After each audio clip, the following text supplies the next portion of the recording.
Queridos hermanos, buenas noches de nuevo. Estamos aquí un jueves más en torno a estos aparatos para poder meditar la palabra de Dios y de alguna forma estar juntos en comunión los unos con los otros, al menos los que habitualmente estamos aquí los jueves, aunque algunos seguramente estén de viaje en estos momentos y no podrán estar con nosotros. Quiero deciros que voy a hablar esta noche de la viuda aquella que iba a rogarle al juez y el juez no le hacía caso hasta que un día ya, bueno, pues por una razón particular suya le hizo caso, la atendió. Pero antes de eso quiero que mencionemos algo de el capítulo 17 del Evangelio de Lucas, cuando Jesús habla de la venida del reino. Y está hablando de la venida del reino que tenía que suceder algunas señales antes de que viniera el reino, porque él quiere a sus discípulos tenerlos advertidos de que la perseverancia es lo que hay que hacer para estar preparados para cuando el Señor venga a recogernos, para cuando el Señor nos llame en eso que llamamos el arrebatamiento, ¿vale? Cuando salgamos a recibirlo en las nubes. Entonces los fariseos le preguntaron cuándo ha de venir el reino de Dios y él le respondió, el reino de Dios no va a venir con advertencia, dice el capítulo 17 en el versículo 20. Ni dirán está aquí o está allí, porque aquí el reino de Dios está entre vosotros. Está hablándoles de la ceguera que tenían, que está viendo allí al reino de Dios representado en la figura de nuestro Señor Jesucristo y no se enteraban. No estaban pendientes de lo que tenían que estar. Y entonces les relata que cuando el Hijo del Hombre venga, dice que no nos fiemos cuando diga está aquí o está allí, no sigamos a eso, sino que nosotros estemos atentos a las señales, porque dice en el versículo 25, pero primero es necesario que padezca mucho, el Señor está hablando de sí mismo, y sea desechado por esta generación, como fue en los días de Noé, así también será en los días del Hijo del Hombre. ¿Y qué pasaba en los días de Noé? Nos dice que comían, bebían, se casaban, se daban en casamiento hasta que el día en que entró Noé en el arca vino el diluvio y lo destruyó a todos. Pero nos dice también que eso pasaba en los días de Lot. Es decir, en los días de Noé la gente estaba a lo suyo y en los días de Lot igual. No estaban haciendo nada malo según lo que nos dice aquí, comer, beber, casarse, sus asuntos. No quiere decir que estuvieran haciendo específicamente nada malo, aunque luego sabemos que sí, que en Sodoma y en Gomorra, pues era una degradación total. Y en tiempos de Noé la gente iba a lo suyo y no le hacían caso a Noé, no hacían caso del juicio venidero, no estaban pendientes de las señales de los tiempos, no estaban atentos a las señales que Dios estaba mandando a través de Noé, y el Señor llegó su momento, Noé entró en el arca y destruyó a las personas que estaban en la tierra en aquel momento, porque el diluvio, a mí no me cabe duda que fue universal, por lo menos en toda la tierra conocida y toda la tierra habitada. Entonces, esto le está diciendo que cuando se emprende el camino de Jesús, cuando se emprende el camino de la fe, no hay que volver atrás la mirada como le pasó a la mujer de Lot. Porque todo el que procure salvar su vida la perderá, dice el versículo 33, y todo el que la pierda la salvará. Y ahora nos habla diciendo de cuando será el arrebatamiento. Os digo que en aquella noche estarán dos en una cama, el uno será tomado y el otro será dejado. Fijaros, ni siquiera los lazos matrimoniales o los lazos afectivos, pues el que sea del Señor se irá con el Señor y el que no sea del Señor se quedará aquí. Dos mujeres estarán muriendo, ni siquiera los compañeros de trabajo. Dos estarán en el campo, uno será tomado y el otro será dejado. Y estas son las señales que el Señor Jesús pone en esta situación, porque ahora, cuando le relatan la parábola de la viuda y el juez injusto, al final, en el versículo 8 del capítulo 18, nos dice, os digo que pronto les hará justicia, pero cuando venga el Hijo del Hombre, y he aquí la pregunta, ¿hallará fe en la tierra? Estas son las interrogantes que tenemos. Porque el Señor nos está diciendo que la forma de esperar al Señor es perseverar en la oración. Por esta causa, nosotros nos preguntamos, ¿y cómo, Señor? ¿Cómo tenemos nosotros que perseverar en la oración? ¿Cómo permanecer fieles hasta el fin? Y aquí es donde el Señor nos cuenta ahora la parábola de esa viuda y ese juez injusto, que lo vamos a leer en el capítulo 18. Dice que también le refirió Jesús una parábola sobre la necesidad de orar siempre y no desmayar, diciendo: había en una ciudad un juez que ni temía a Dios ni respetaba a hombre. Había también en aquella ciudad una viuda, la cual venía a él diciendo: hazme justicia de mi adversario. Y él no quiso por algún tiempo, pero después de esto dijo dentro de sí: aunque ni temo a Dios, ni tengo respeto a hombre, sin embargo, porque esta viuda me es ya molesta, le voy a hacer justicia, no sea que viniendo tanto me agote la paciencia. Y dijo el Señor: oíd lo que dijo el juez injusto. ¿Y acaso Dios no hará justicia a sus escogidos que claman a él día y noche? ¿Se tardará en responderles? Os digo pronto, les hará justicia. Pero cuando venga el Hijo del Hombre, ¿hallará fe en la tierra? Y aquí vamos a analizar los personajes. ¿Qué significa orar sin desmayar? Pues orar sin desmayar significa que la oración tiene que ser una constante en la vida del creyente. Y en esta es una parábola sencilla. Había una viuda que tenía problemas con un adversario. No sabemos qué índole de problemas, no sabemos qué tipo de problemas, pero parece que podría tratarse de una herencia o un lindero, algo, o vivienda. Y al decirnos que esta viuda era la que iba al juez, nos está diciendo que no tenía marido, porque normalmente una mujer con marido no acudía a los tribunales, era el marido el que siempre iba. Ella era una mujer pobre, viuda, sin marido y sin hijo para que la defendiera.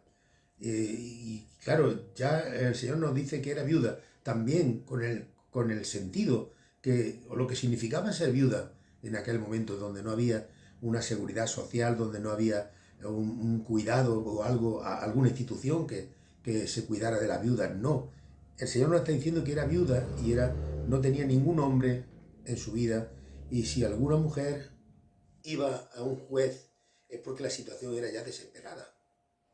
No iba para cualquier cosa sin importancia. Ahora, la viuda, si nosotros nos fijamos, nos está representando a nosotros. Ella buscaba ayuda en el juez. Y nosotros buscamos la ayuda en el Señor. Y no nos debe preocupar que aquí el Señor no es que se compare con un juez injusto. No, está contraponiendo. Está diciendo, bueno, si un juez que es injusto, que no le teme a nada, ni respeta a nada, por fin le hace justicia a la viuda, ¿cómo no? ¿Cómo no? Nos va a hacer Dios justicia a nosotros, que es el juez justo por excelencia, que es el juez justo con las letras mayúsculas. El juez injusto aquí representa a la injusticia, a las cosas que no solucionan problemas, sino que lo traen. Y como digo, no está aquí diciendo que Dios es un juez injusto, todo lo contrario. Nos está diciendo que si una persona de estas características, que no respetaba nada ni temía nada, un día se decide hacer justicia, ¿cómo no va a hacernos justicia nuestro Dios, que es el juez justo? También Jesús dice, vendré como ladrón en la noche, ¿verdad? Y Jesús no es un ladrón, es una comparación que hay, y en este caso lo que está haciendo es una contraposición. Ahora, el hombre mismo reconocía que él ni respetaba a Dios ni respetaba a hombre, es decir, era una persona convencida a sí misma de que era una persona mala, un hombre horrible, un hombre malo.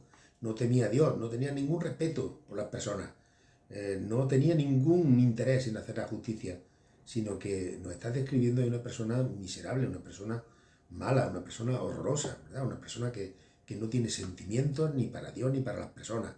Y se supone que un juez, bueno, lo que le mueve es hacer justicia, ¿verdad? Porque le preocupan las personas que sufren engaños de otros, pero vemos cómo este hombre también es un reflejo de parte de la sociedad que van a lo suyo, que no les preocupan los demás, que le da igual la justicia, y no quiso atenderla ni ayudarla. Aunque era su trabajo hacer justicia, esta mujer era ignorada.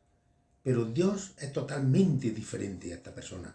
Dios es justo y tiene un corazón amante y misericordioso. Y ayuda al que clama. El juez no tenía ningún interés en la viuda, pero el Señor sí tiene interés en nosotros. El Señor sí pone el oído cuando clamamos a Él. Ahora, lo que destaca aquí y lo que yo quiero compartir esta tarde con nosotros es la perseverancia. Que no nos cansemos, que no nos desmayemos, que las cosas pueden estar mal, que podemos estar sufriendo diferentes pruebas, podemos estar atravesando situaciones malas. Pero, hermanos, no desmayemos nunca. La viuda no se conformó con un no, sino que volvió y volvió y volvió, insistió y perseveró. Y cada día iba al juez a pedirle que hiciera justicia. Y vuelve. Y aunque le decía que no, no pasa nada, vuelve otro día. Y el juez injusto, que no respetaba a nadie, al final se dijo a sí mismo, no vaya a ser que un día me enfade, que se acabe mi paciencia y que haga una cosa que ya sea más gorda. Y vemos que al final le ayuda. Por motivos erróneos, no le ayudó por buena voluntad, no le ayudó por cariño ni por amor a esa mujer para que se le solucionara su problema. Le ayudó por interés propio. Claro, qué retrato tan triste, tan patético. El juez un día dice, bueno, le haré justicia a esta mujer y que me deje ya tranquilo. No vaya que me agote la paciencia. Es decir, no va a ser que un día me pille de mala y voy a hacer una cosa más gorda todavía. Y esta mujer era molesta para él y problemática. Así que el poderoso, al final, con la perseverancia de la mujer, cede. De una forma o de otra, pero cede. Ahora, Dios, como nuestro juez, ¿qué es? Porque Jesús, al contar esta parábola de los jueces injustos, lo compara con Dios Padre. No es que lo compara, lo contrapone. ¿Y acaso Dios no hará justicia a sus escogidos, que claman a Él día y noche? ¿Se tardará en responderles? Dios tiene interés en nosotros, hermano. El versículo 7 nos da la respuesta. Se tardará en responder una pregunta retórica.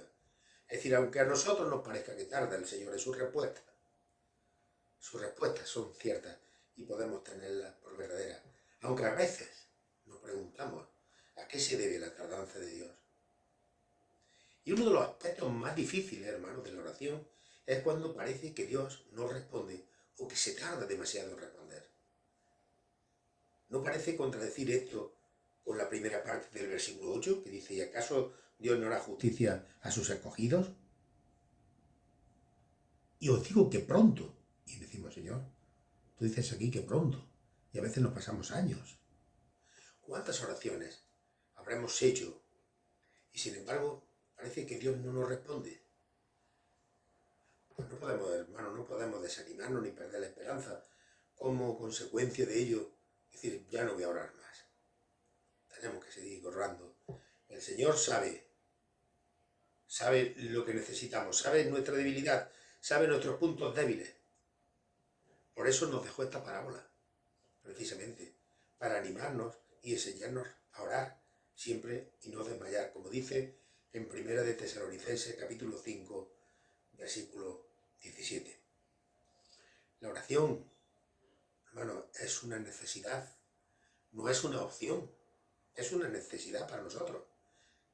Cuando oramos estamos reconociendo que dependemos de Dios. A veces cuando no oramos parece que no necesitamos orar. No es una opción, es una necesidad urgente que tienes.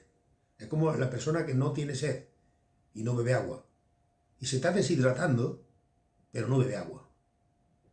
No es una opción el beber agua, es una necesidad urgente. Hermanos, cuando no oramos, nos deshidratamos espiritualmente. Y la oración es una necesidad. Y muchas veces hay que reconocer que nos desanimamos por la tardanza en la respuesta. Pero Dios, dice el Salmo 103, versículo 13, Dios nunca tarda en responder por falta de cuidado o por falta de poder. Vamos a leerlo. Salmo 103, versículo 13. Dice así.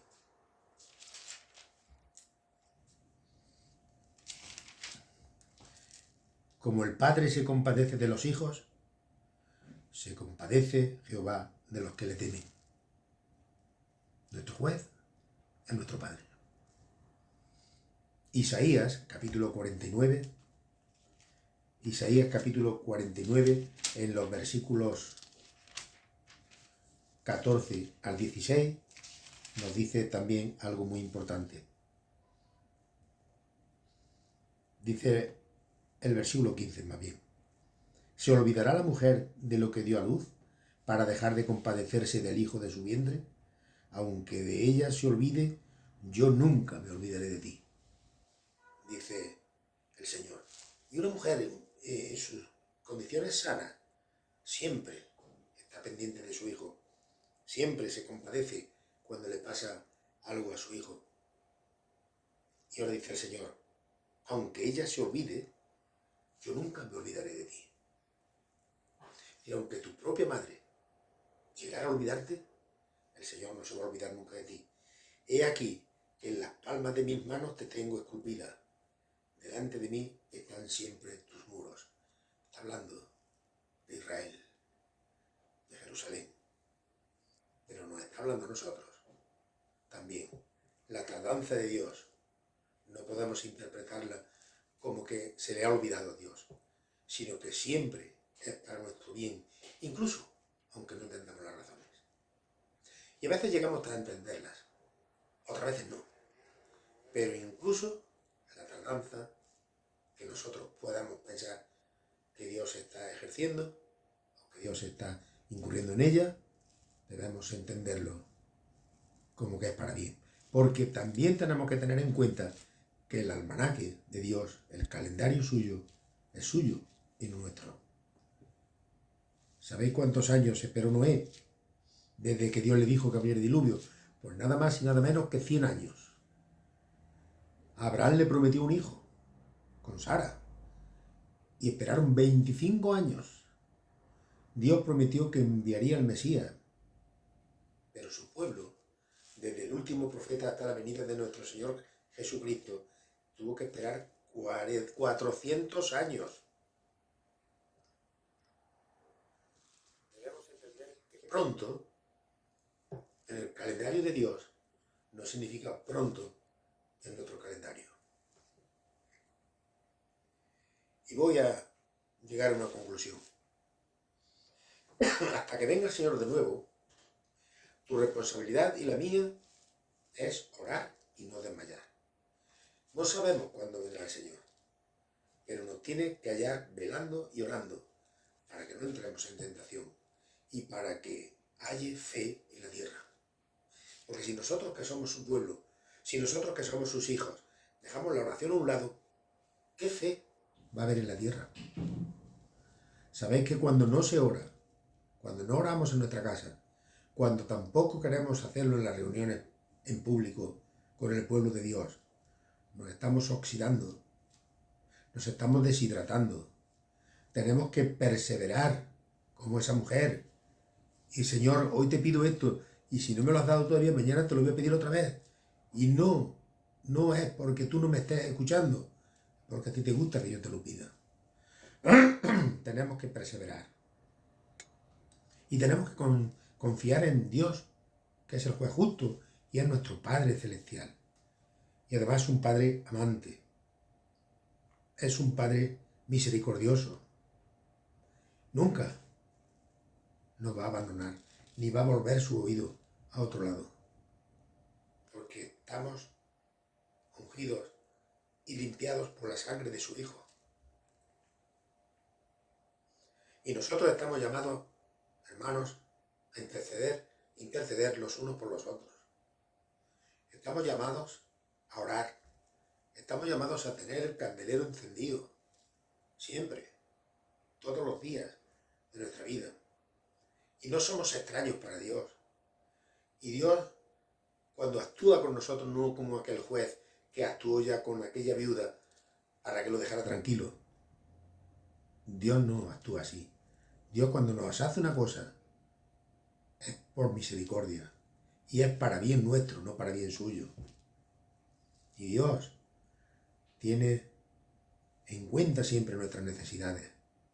En cuenta nuestras necesidades, aunque nosotros pensemos que Él está lejos o que por un tiempo se ha olvidado de nosotros.